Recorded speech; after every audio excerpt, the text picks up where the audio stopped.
Алқаш, тағы ішіп алғансың ба Алқаш? Ту, осы Алқаш өмір араққа тоймайды, осы Алқаш ше. Ей, Алқаш,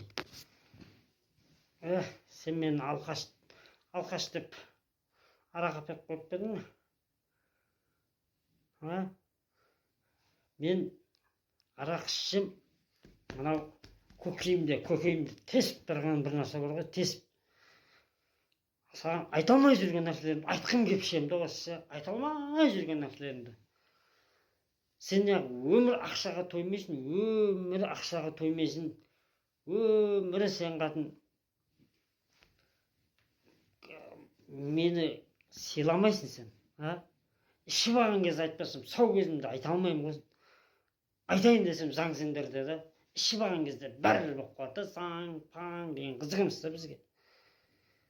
Онысына қатын, немене сен жезуқадағы қанаттың қатына ұқсап, өмір бір орамалмен бір нең түспейді. Халатың үстіңдегі, басқа халат кисе, шарамиге ұқсамай. Немене біле ол?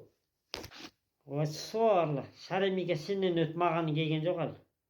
Халат ауыстырып кимейсің бе деп бір халат әперіп қойған ұқсатып тұр ғой, бір халатқа қарып қойған адам ұқсап. Халатыңды ауыстырып кимейсің бе деп, сорлы Алқаш-ай. Арақ іше бергенше халат әпер маған. Қатын, халат әпер деп қоясың. Сен анау маған заявление жазып, анау милицияға берген ақшаң барын жинасаң, 100 халат аласың ғой, сорлы. Милицияға бере бергенше халатыңды сол ақшаға сатып алсаң болады ғой.